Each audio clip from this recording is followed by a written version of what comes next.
अस्सलाम वालेकुम। Digital educator के एक और नए वीडियो में आपका खैर मकदम है।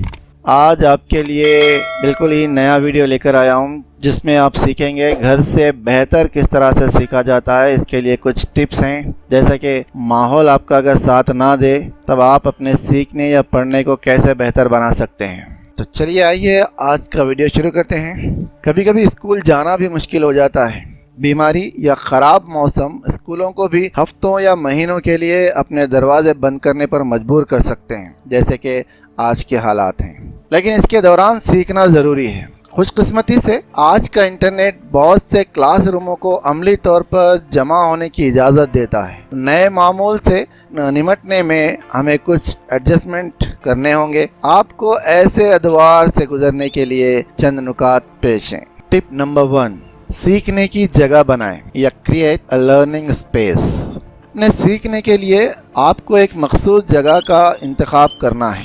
ये आपके कमरे में किसी मेज़ पर या घर के किसी भी हिस्से की मेज़ पर हो सकता है। इससे आपको क्लास में जाने का एहसास मिलेगा और आपकी तवज्जो को तेज़ या मरकूज़ करने में मदद मिलेगी। किसी पुरसुकून जगह पर मुतालिया करके तवज्जो भटकाने वाली चीज़ों को कम करें या बाहर के शोर को कम से कम करने के लिए हेडफोन का इस्तेमाल करें। फ़ोन, रेडियो और टेलीविज़न जैसे पस मंज़र की तफरीह को बंद करना ना भूलें। टिप नंबर 2, मैनेजिंग टाइम या वक्त का सही इस्तेमाल या इंतज़ाम करना। हौसला अफजाई रखना एक चैलेंज हो सकता है। अपने टाइम टेबल की बुनियाद पर रोज़ाना का मामूल बनाएं। काम को वक्त पर मुकम्मल करने और वक्त का सही इस्तेमाल करने में मदद के लिए एक काम और वक्त की फहरिस्त बनाएं। नेस, अगर आपको अपने टैबलेट या कंप्यूटर तक रसाई हासिल नहीं है तो आपके घर के हर फर्द की बारी आए,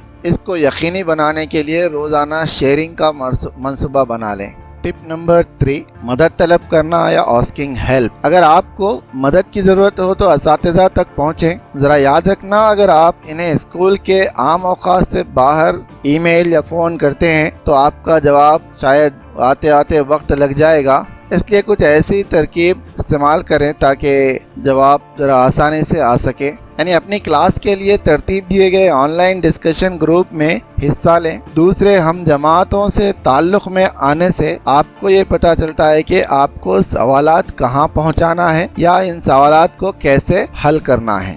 टिप नंबर 4, अपना ख्याल रखना, looking after your well being. बाखादगी से वक्फे लें यानी ब्रेक्स लें और टहलने या दौड़ने के लिए बाहर जाएं। लेकिन ख़ास बात इस मौसम में या इन हालात में मुआशरती फासले या सोशल डिस्टेंसिंग का ख्याल रखें। अच्छी नींद का आना भी ज़रूरी है और अगर आप किसी वजह से परेशान हैं तो वालिदैन, असातिज़ा और दोस्तों से रब्ता करें। हमें एक दूसरे का साथ देने की ज़रूरत है और याद रखना चाहिए कि हम मिलकर ऐसी मुश्किलात का हल कर सकते हैं। नेस, अपने इर्द गिर्द के हालात के बारे में लचकदार रहें और तब्दीली के लिए तैयार रहें। टिप नंबर 5, मालूमात के ऑनलाइन वसाइल की तस्दीक करना, verifying online sources of information. आपके असातिज़ा मुमकिना तौर पर जो भी मवाद आपको फराहम करते हैं वो तहक़ीक़ करके तजावीज़ करते हैं, लेकिन अगर आप इजाफी मालूमात तलाश करना चाहते हैं तो यकीनी बनाएं कि आपके ऑनलाइन वसाइल काबिल एतमाद हों। अपने आप से पूछें, क्या आप जो कुछ पढ़ रहे हैं इसका कोई मतलब है? ये साइट किसने बनाई? साइट को आखिरी बार कब अपडेट किया गया? क्या आपको दूसरी साइटों पर ज़्यादा दुरुस्त या काबिल एतमाद मालूमात मिल सकती हैं? यानी कोई, जैसे इशारे के तौर पर मैं कह दूँ, कोई विकीपीडिया का देख लें आप। इस तरह के सवालात आपसे आपको ये मालूम करने में मदद मिलेगी कि आप जो मालूमात पर तहक़ीक़ कर रहे हैं वो गैर जानिबदाराना और दुरुस्त हैं। अच्छे सहाफ़ी हर वक्त हक़ाइक़ की जांच पड़ताल करते हैं, तो मैं यहाँ कहूँगा कि आप एक सहाफ़ी की तरह काम करें और जो अच्छे मालूमात है, जो सही मालूमात हैं, उनको ही हासिल करने की कोशिश करें। अगर आपको ये वीडियो पसंद आया है तो आप कमेंट करके ज़रूर बताएं और आप ये भी बताएं कि आपको किस तरह की वीडियोस पसंद हैं। साथ ही डिजिटल एजुकेटर को सब्सक्राइब करना मत भूलें।